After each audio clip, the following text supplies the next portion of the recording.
मेरी बेनती है कि खिडारी लाइनअप कराए जान। तो लाइनअप तो पहला मैं बेनती कराँगा कि अपनी निजी खिड़क समझ लो, छोटी सोच समझ लो, उन्हें बब्बे हाली पिंड को विंग लै लिया। तो हुण माड़े हालात है ने कि गुरदासपुर शहर के अंदर जी नूं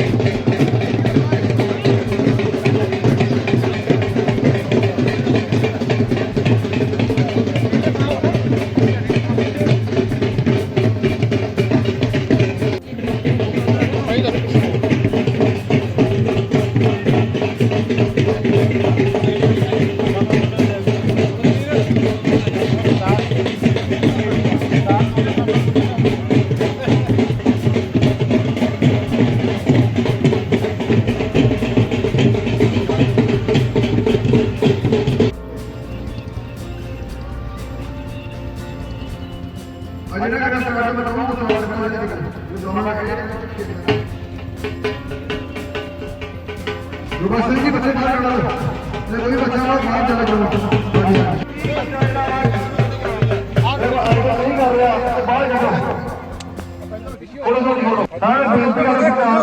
ग्राउंड खाली करो अभी दर्शक देख सकें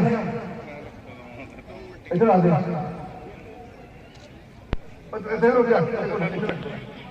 जो होते हैं रुक जा रख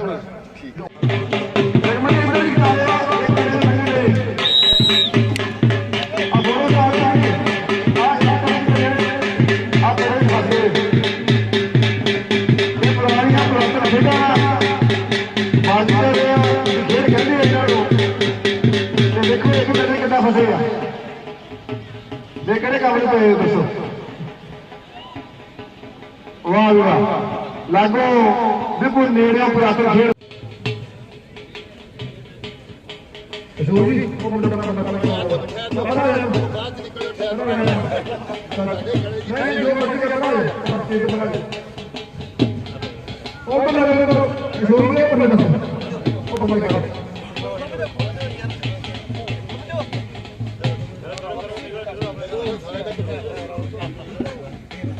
निकली ना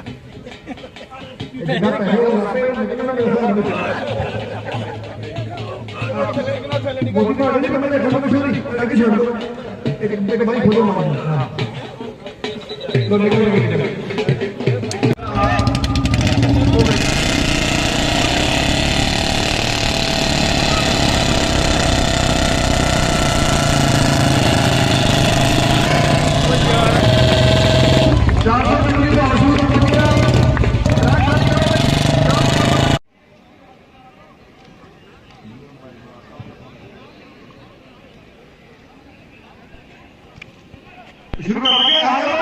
ट्रैक खाली ट्रैक खाली करो देखो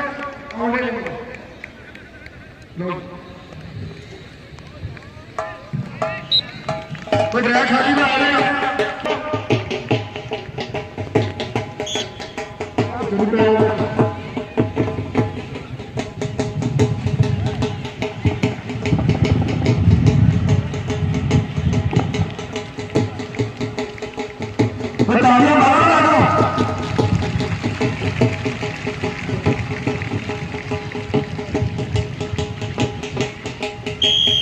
मेरी बेनतियां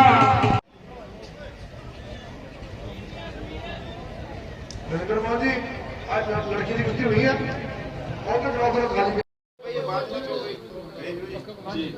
जी सर सर आज बब्बे हल्दी सिंह जी ते आए हो की कहना देखो सब तो पहला तो मैं साडे सीनियर साथी सरदार गुरबचन सिंह जी बब्बेहाली साहब सारे बब्बेहाली नगर नूं सारी छिंज की प्रबंधकी कमेटी नूं बधाई दिना कि हर साल की तरह इस बार भी इन्होंने छिंज का जिहड़ा प्रोग्राम का सारा प्रबंध है बहुत वधिया तरीके दे नाल कीता और बड़ी कामयाब जिहड़ी छिंज है जिहड़ी मैं कह सकदा पंजाब दे विचों एक नामी छिंज मेला जिहड़ा बब्बेहाली दे विच हुंदा।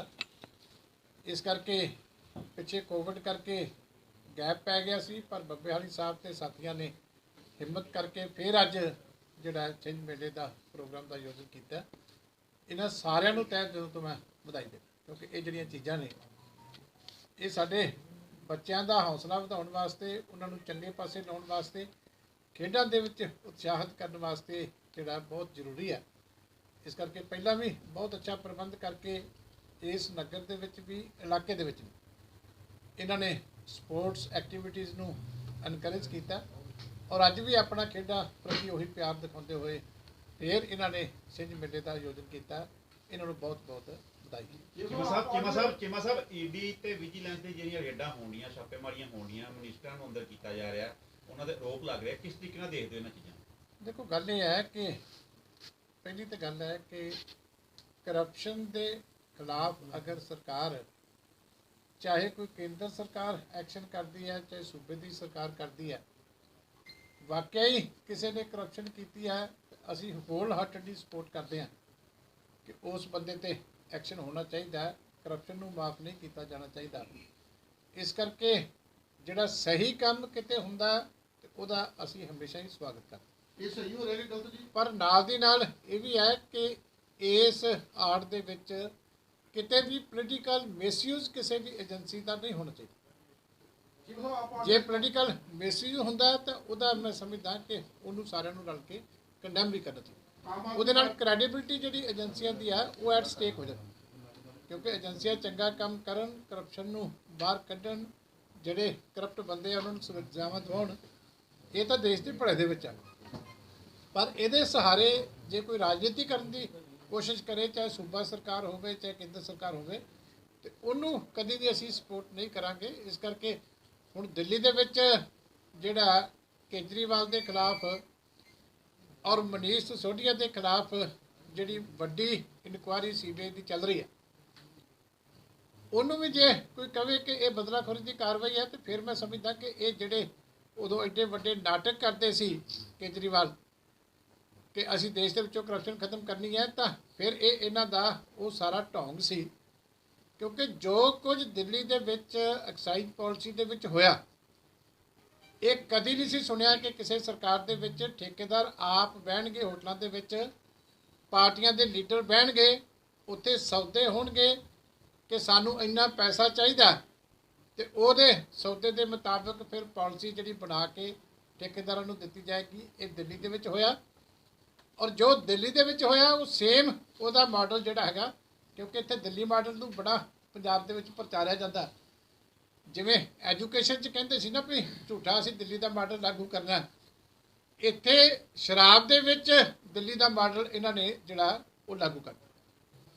ਇੱਥੇ ਵੀ ਰਾਘਵ ਚੱਡੇ ਵਰਗੇ ਪਾਰਟੀ ਦੇ ਲੀਡਰ, ਇੱਕ ਹੋਰ ਨਈਅਰ ਹੈਗਾ ਮਿਸਟਰ, ਇਹਨਾਂ ਦੀ ਪਾਰਟੀ ਦਾ ਹੀ ਆਗੂ ਆ, ਉਹ ਬੰਦੇ, ਇੱਥੇ ਵੀ ਹੋਟਲਾਂ ਦੇ ਵਿੱਚ ਮੀਟਿੰਗਾਂ ਹੋਈਆਂ।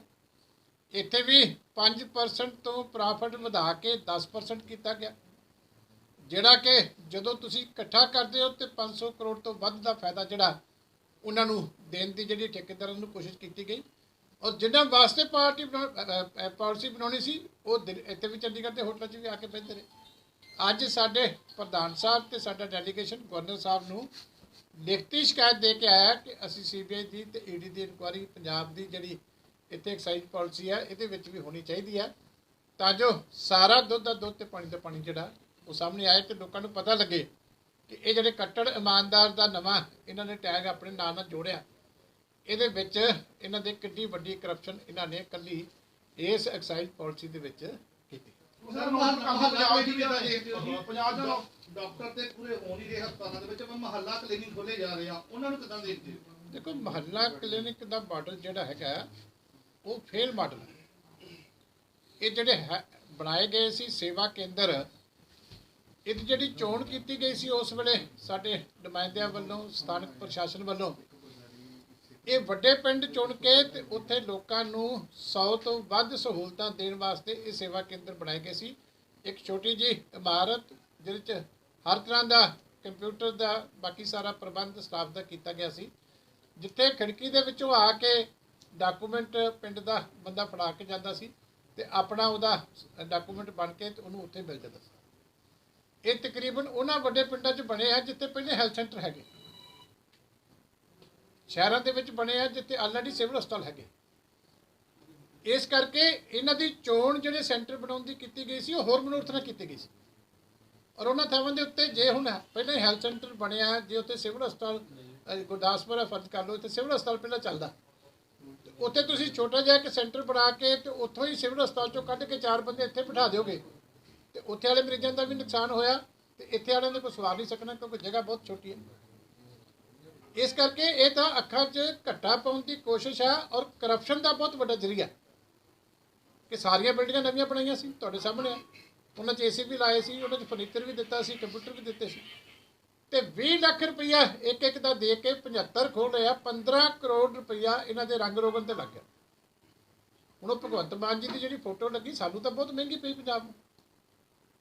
ਇੰਨੀ ਛੋਟੀ ਜਿਹੀ ਥਾਂ ਦੇ ਵਿੱਚ 20 ਲੱਖ ਦਾ ਪੇਂਟ ਕਰਨ ਦਾ ਜਿਹੜਾ ਐਸਟੀਮੇਟ ਬਣਿਆ ਉਹ ਬਹੁਤ ਵੱਡੀ ਕਰਪਸ਼ਨ। ਉਹਦੀ ਕੋਈ ਗੱਲ ਨਹੀਂ ਕਰਦੇ ਸੀ, ਕਿੰਨੀ ਵਾਰੀ ਵੀ ਇਸ਼ੂ ਰੇਜ਼ ਕੀਤਾ। ਇਹ ਤਾਂ ਪੈਸੇ ਹੜੱਪਣ ਦਾ ਇੱਕ ਤਰੀਕਾ ਸੀ, ਹੋਰ ਕੋਈ ਇਹਦਾ ਕੋਈ ਲਾਭ ਪੰਜਾਬ ਨੂੰ ਨਹੀਂ ਹੋਣਾ ਕਿਉਂਕਿ ਉਨੀ ਛੋਟੀ ਥਾਂ ਦੇ ਵਿੱਚ ਕੋਈ ਨਾ ਹਸਪਤਾਲ ਕੰਮ ਕਰ ਸਕਦਾ ਨਾ ਚੱਲ ਸਕਦਾ। ਸਿਰਫ ਦੂਜੇ ਥਾਵਾਂ ਤੋਂ ਸਟਾਫ ਕੱਢ ਕੇ ਜਿਹੜੇ ਸੈਂਟਰ ਚੱਲਦੇ ਸੀ ਉਹ ਬੰਦ ਹੋ ਜਾਣਗੇ। ਡੁਪਲੀਕੇਸੀ ਦਾ ਇੰਨਾ ਨੁਕਸਾਨ ਜ਼ਰੂਰ ਹੋਏਗਾ, ਇਹਦਾ ਫਾਇਦਾ ਪੰਜਾਬ ਨੂੰ ਕੋਈ ਨਹੀਂ।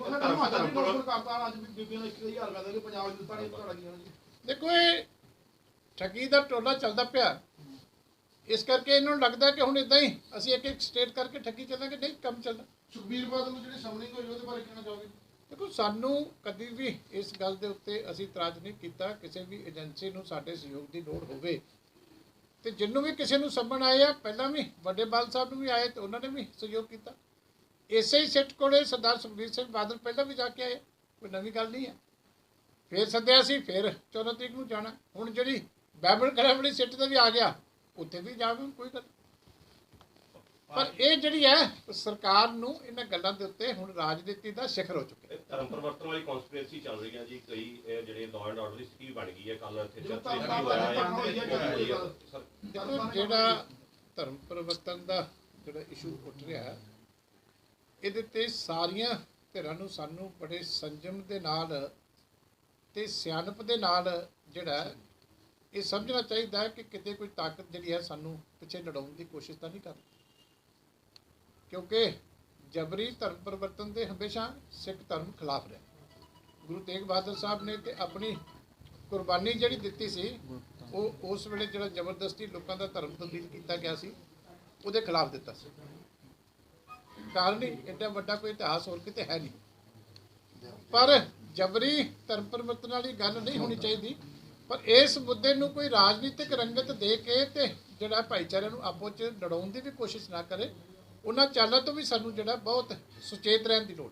ਠੀਕ ਹੈ, ਜਿਹੜਾ ਵੀ ਕੋਈ ਮਸਲਾ ਆਪੋ 'ਚ ਬੈਠ ਕੇ ਹੱਲ ਕਰਨਾ ਚਾਹੀਦਾ। ਚਲੋ ਠੀਕ ਹੈ, ਉੱਥੇ ਫਿਰ ਕਰ ਲਿਓ ਗਰਾਊਂਡ 'ਚ ਆ ਗਏ, ਗਰਾਊਂਡ 'ਚ ਕਰ ਲਿਓ, ਉੱਥੇ ਕਰ ਲਾਂਗੇ, ਉੱਥੇ ਕਰ ਲਾਂਗੇ, ਉੱਥੇ ਕਰ ਲਾਂਗੇ। ਕਿਹੜੇ ਟੈਕਸ? ਇੱਕ ਮਿੰਟ ਫੋਟੋ ਇਹਨਾਂ ਦੀ ਪਿਛਲੇ ਸਾਲ ਜਿਹੜਾ ਬੱਬੇੜੀ ਦਾ ਮੇਲਾ ਸੀਗਾ ਜੀ, ਉਹ ਰਾਜਨੀਤੀ ਦੀ ਭੇਟ ਹੀ ਚੜਿਆ ਸੀਗਾ ਇੱਕ ਹਿਸਾਬ ਦਾ। ਇਸ ਵਾਰੀ ਜਿਹੜਾ ਹੈਗਾ ਆ ਦੁਬਾਰਾ ਤੋਂ ਜਿਹੜਾ ਹੈਗਾ ਲੋਕਾਂ ਦੇ ਵਿੱਚ ਖੁਸ਼ੀ ਦਾ ਮਾਹੌਲ ਵੀ ਪਾਇਆ ਜਾ ਰਿਹਾ। ਇਹਦੇ ਬਾਰੇ ਚ ਕੀ ਕਹਿਣਾ ਚਾਹੋਗੇ? ਨਹੀਂ, ਰਾਜਨੀਤੀ ਵਾਲੀ ਕੋਈ ਗੱਲ ਨਹੀਂ। ਅਸੀਂ ਭਾਵੇਂ ਸਰਕਾਰਾਂ ਦੂਜੀਆਂ ਆਮ ਆਦਮੀ ਪਾਰਟੀ ਅਤੇ ਭਾਵੇਂ ਪਹਿਲਾਂ ਕਾਂਗਰਸੀ, ਇਹ ਰਾਜਨੀਤੀ ਵਾਲੀ ਕੋਈ ਗੱਲ ਨਹੀਂ। ਅਸੀਂ ਆਪਣੇ ਕੋਲੋਂ ਖਰਚ ਕਰ ਰਹੇ ਹਾਂ। ਕਰੋਨਾ ਕਰਕੇ ਰਿਹਾ ਬੰਦ ਤੇ ਕੋਈ ਐਸੀ ਗੱਲ ਨਹੀਂ ਕਿ ਜਿਹੜੀ ਗੱਲ ਠੀਕ ਹੈ। ਅਰਕਾ ਅਸੀਂ ਰਾਹਤ ਮਿਲੀ ਹੈ ਲੋਕਾਂ ਨੂੰ ਤੇ ਖੇਡਾਂ ਕਰਾ ਰਹੇ ਹਾਂ। ਉੱਥੇ ਸਾਡੇ ਚੀਮਾ ਸਾਹਿਬ ਆਏ ਨੇ, ਇਹਨਾਂ ਦਾ ਉਦਘਾਟਨ ਕਰਨਾ। ਕੱਲ੍ਹ ਮਜੀਠੀਆ ਸਾਹਿਬ ਨੇ ਆਉਣਾ ਕਲਚਰ ਪ੍ਰੋਗਰਾਮ ਵਿੱਚ। ਪ੍ਰਧਾਨ ਸਾਹਿਬ ਨੇ ਜਿਹੜੀਆਂ ਗੇਮਾਂ ਚੱਲ ਰਹੀਆਂ ਨੇ ਜੇਤੂ ਖਿਡਾਰੀਆਂ ਨੂੰ ਇਨਾਮ ਦੇਣੇ ਨੇ। ਸੋ ਇਸ ਕਰਕੇ ਬੜਾ ਵਧੀਆ ਮੇਲਾ ਤਰੀਕੇ ਦੇ ਨਾਲ ਜਿਹੜਾ ਸਦੀਆਂ ਤੋਂ ਮੇਲਾ ਲੱਗਦਾ ਆ ਰਿਹਾ, ਉਹ ਕਰੋਨਾ ਕਰਕੇ ਪਿੱਛੇ ਜਿਹੜਾ ਬੰਦ ਹੋਇਆ ਉਹ ਹੁਣ ਸ਼ੁਰੂ ਹੋ ਗਿਆ ਦੁਬਾਰਾ। ਦੇਖੋ ਸਾਡੇ ਨੂੰ ਖੁੱਲ੍ਹਾ ਸੱਦਾ ਆ। ਦਿੱਲੀ ਦੇ ਖੜੇ ਤੋਂ ਵੀ ਆਏ ਨੇ, ਆਲਮਗੀਰ ਲੁਧਿਆਣੇ ਤੋਂ ਆਏ ਨੇ, ਤਰਨਤਾਰਨ ਤੋਂ ਆਏ ਨੇ ਤੇ ਇਹ 2 ਦਿਨ ਦੇ ਵਿੱਚ ਤਕਰੀਬਨ ਕੋਈ 300 ਪਹਿਲਵਾਨ ਜਿਹੜਾ ਉਹ ਕੁਸ਼ਤੀਆਂ 'ਚ ਹਿੱਸਾ ਲਏਗਾ ਤੇ ਟੀਮਾਂ ਜਿਹੜੀਆਂ ਨੇ ਉਹ 15-20 ਕਬੱਡੀ ਦੀਆਂ ਖੇਡ ਰਹੀਆਂ ਨੇ ਤੇ ਓਪਨ ਸੱਦਾ ਆ ਸਾਡਾ। ਜਿਹੜੇ ਵੀ ਆਉਣਗੇ ਉਹਨੂੰ ਯੋਗ ਇਨਾਮ ਦੇ ਕੇ ਇੱਥੋਂ ਤੋਰਾਂਗੇ। ਕੀ ਅਪੀਲ ਕਰਨੀ ਚਾਹੁੰਦੇ? ਅਪੀਲ ਤੇ ਵੇਖੋ ਸਾਡੀ ਸ਼ੁਰੂ ਤੋਂ ਇਹ ਰਹੀ ਆ। ਅੱਜ ਖੇਡਾਂ ਦਾ ਮੇਲਾ ਆ। ਖੇਡਾਂ ਪ੍ਰਤੀ ਮੈਂ ਗੱਲ ਕਰਨਾ ਕਿ ਪ੍ਰਧਾਨ ਸਾਹਿਬ ਨੇ ਆਪਣੀ ਸਰਕਾਰ ਦੇ ਵੇਲੇ ਖੇਡਾਂ ਨੂੰ ਬੜਾ ਉਤਸ਼ਾਹਿਤ ਕੀਤਾ ਸੀ ਤੇ ਕਬੱਡੀ ਨੂੰ ਕੌਡੀਆਂ ਤੋਂ ਕਰੋੜਾਂ ਦੇ ਉੱਤੇ ਇਨਾਮਾਂ ਦੇ ਰਾਹੀਂ ਵੰਡ ਕੇ ਲੋਕਾਂ ਨੂੰ ਖੇਡਾਂ ਨਾਲ ਜੋੜਿਆ ਸੀ। ਤੇ ਅੱਜ ਵੀ ਮੇਰੀ ਇਹੋ ਅਪੀਲ ਆ ਨੌਜਵਾਨਾਂ ਨੂੰ ਕਿ ਪੜ੍ਹਾਈ ਦੇ ਨਾਲ ਇਹ ਖੇਡਾਂ ਦਾ ਜਿਹੜਾ ਉਪਰਾਲਾ ਕਰਨਾ ਚਾਹੀਦਾ। ਤੇ ਖੇਡਾਂ ਬੜੀਆਂ ਜੀਵਨ ਵਿੱਚ ਇਹ ਜ਼ਰੂਰੀ ਨੇ। ਜਿਹੜਾ ਸਪੋਰਟਸਮੈਨ ਆ ਉਹ ਜ਼ਿੰਦਗੀ ਵਿੱਚ ਹਮੇਸ਼ਾ ਸਫਲ ਹੁੰਦਾ, ਉਹ ਨਾ ਜ਼ਿੰਦਗੀ ਵਿੱਚ ਕਿਤੇ ਹਾਰ ਮੰਨਦਾ ਤੇ ਨਾ ਜ਼ਿੰਦਗੀ ਵਿੱਚ ਘਬਰਾਉਂਦਾ ਆ। ਤੇ ਬੱਚਿਆਂ ਨੂੰ ਖੇਡਾਂ ਨਾਲ ਮਾਪਿਆਂ ਨੂੰ ਜੋੜਨਾ ਚਾਹੀਦਾ। ਸਰ ਜਿਹੜੀਆਂ ਨੈਸ਼ਨਲ ਗੇਮਾਂ ਹੁੰਦੀਆਂ ਬੱਚੇ ਭਾਗ ਲੈ ਕੇ ਆਉਂਦੇ ਆ, ਪਰ ਕਿਤੇ ਨਾ ਕਿਤੇ ਸਰਕਾਰਾਂ ਵੱਲੋਂ ਬੇਰੁਖੀ ਉਹਨਾਂ ਨਾਲ ਕੀਤੀ ਜਾਂਦੀ ਆ। ਬੜੇ ਇਹੋ ਜਿਹੇ ਇਨਸੀਡੈਂਟ ਸਾਹਮਣੇ ਆਏ ਆ ਕਿ ਜੋ ਅਕਾਲੀ ਸਰਕਾਰ ਵੇਲੇ ਜੋ ਪਲੇਅਰਾਂ ਨੂੰ ਦਿੱਤਾ ਜਾਂਦਾ ਸੀ ਉਹ ਇਸ ਵੇਲੇ ਨਹੀਂ ਦਿੱਤਾ ਜਾ ਰਿਹਾ। ਕੀ ਫਰਕ ਰਹਿੰਦਾ ਇਹਦੇ ਵਿੱਚ? ਚਲੋ ਚਾਹੀਦਾ ਉਹਨੂੰ ਦੇਣੇ, ਯੋਗ ਨਾਮ ਦੇਣੇ ਚਾਹੀਦੇ ਨੇ, ਉਹਨੂੰ ਉਤਸ਼ਾਹਿਤ ਕਰਨਾ ਚਾਹੀਦਾ ਤਾਂ ਜੋ ਨੌਜਵਾਨ ਪੀੜ੍ਹੀ ਜਿਹੜੀ ਆ ਖੇਡਾਂ ਨਾਲ ਜਿਹੜੀ ਹੈ ਜੁੜ ਸਕੇ।